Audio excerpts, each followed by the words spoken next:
Assalamualaikum warahmatullahi wabarakatuh. Saya Andra Setiawan dari Twitter 2. Sekarang kita membahas bab 6 materi organisasi komputer tentang unit masukan dan keluaran. Langsung saja kita masuk ke slide unit masukan dan keluaran.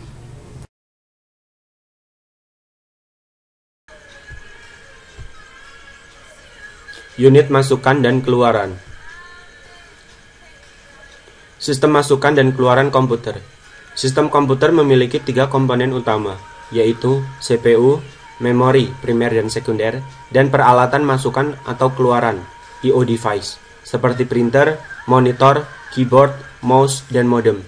Beberapa bab sebelumnya telah membahas CPU dan memori. Sekarang akan dijelaskan tentang peralatan atau modul I/O. Bagaimana modul I/O dapat menjalankan tugasnya, yaitu menjembatani CPU dan memori dengan dunia luar, merupakan hal terpenting untuk kita ketahui. Inti mempelajari sistem I/O suatu komputer adalah mengetahui fungsi dan struktur modul I/O. Fungsi modul I/O. Modul I/O adalah suatu komponen dalam sistem komputer yang bertanggung jawab atas pengontrolan sebuah perangkat luar atau lebih, dan bertanggung jawab pula dalam pertukaran data antara perangkat luar tersebut dengan memori utama ataupun dengan register-register CPU. Fungsi dalam menjalankan tugas bagi modul I/O dapat dibagi menjadi beberapa kategori, yaitu kontrol dan pewaktuan, komunikasi CPU, komunikasi perangkat eksternal, pembufferan data, deteksi kesalahan. Struktur modul I/O.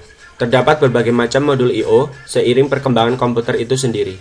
Contoh yang sederhana dan fleksibel adalah Intel 8255A yang sering disebut PPI, Programmable Peripheral Interface.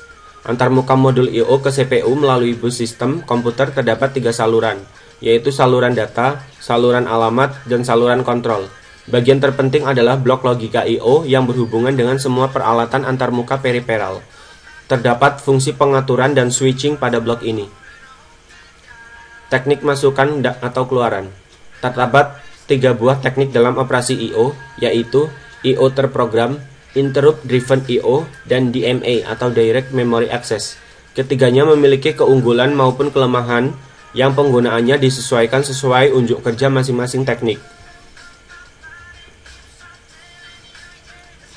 I/O terprogram.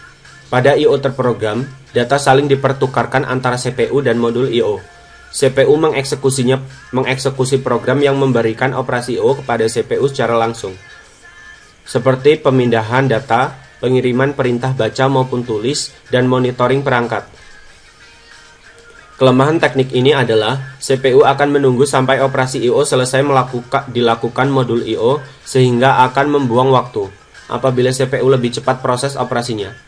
Dalam teknik ini, modul I/O tidak dapat melakukan interupsi pada CPU terhadap proses-proses yang diinterupsikan padanya.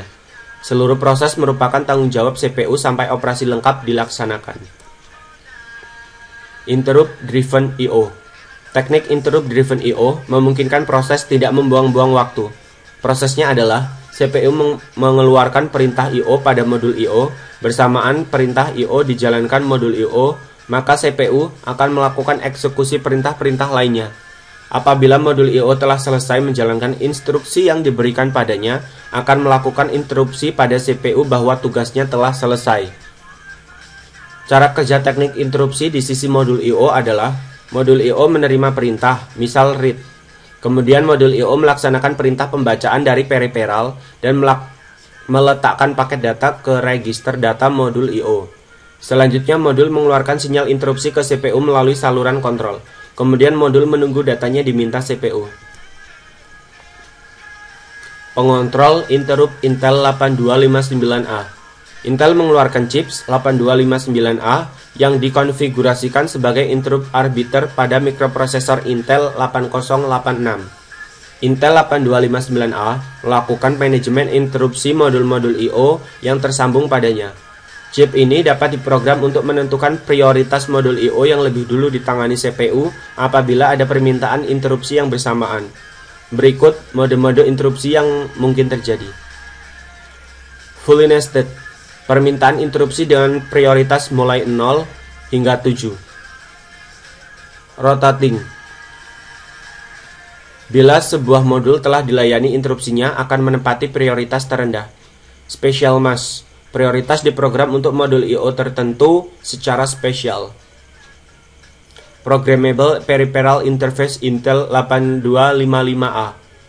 Contoh modul I/O yang menggunakan I/O terprogram dan interrupt driven I/O adalah Intel 8255A Programmable Peripheral Interface. Intel 8255A dirancang untuk keperluan mikroprosesor 8086. Bagian kanan dari blok diagram Intel 8255A adalah 24 saluran antarmuka luar terdiri atas 8 bit port A, 8 bit port B, 4 bit port CA, dan 4 bit port CB. Saluran dapat diprogram dari mikroprosesor 8086 dengan menggunakan register kontrol untuk menentukan bermacam-macam mode operasi dan konfigurasinya. Bagian kiri blok diagram merupakan interface internal dengan mikroprosesor 8086. Saluran ini terdiri atas 8 bus data 2 arah, bus alamat, dan bus kontrol yang terdiri atas saluran chip select, read, write, dan reset. Direct Memory Access atau DMA. Prinsip kerja DMA adalah CPU akan mendelegasikan kerja I/O kepada DMA. CPU hanya akan terlibat pada awal proses untuk memberikan instruksi lengkap pada DMA dan akhir proses saja. Dengan demikian, CPU dapat menjalankan proses lainnya tanpa banyak terganggu dengan interupsi. Dalam melaksanakan transfer data secara mandiri, DMA memerlukan pengambil alihan kontrol bus dari CPU. Untuk itu, DMA akan menggunakan bus bila CPU tidak menggunakannya, atau DMA memaksa CPU menghentikan sementara penggunaan bus. Teknik terakhir lebih umum digunakan, sering disebut cycle stalling, karena modul DMA mengambil alih siklus bus. Penghentian sementara penggunaan bus bukanlah bentuk interupsi, melainkan hanyalah penghentian proses sesaat yang berimplikasi hanya pada kelambatan eksekusi CPU saja. Perangkat eksternal. Perangkat eksternal atau lebih umum disebut peripheral tersambung dalam sistem CPU melalui perangkat pengendalinya, yaitu modul I/O seperti telah dijelaskan sebelumnya. Secara umum, perangkat eksternal diklasifikasikan menjadi 3 kategori. Human readable, yaitu perangkat yang berhubungan dengan manusia sebagai pengguna komputer. Contohnya, monitor, keyboard, mouse, printer, joystick, disk drive. Machine readable, yaitu perangkat yang berhubungan dengan peralatan, biasanya berupa modul sensor dan transducer untuk monitoring dan kontrol suatu peralatan atau sistem. Communication, yaitu perangkat yang berhubungan dengan komunikasi jarak jauh, misalnya NIC dan modem.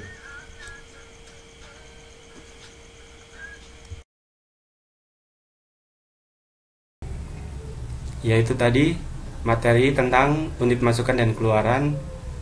Sekian dari saya akhiri. Wassalamualaikum warahmatullahi wabarakatuh.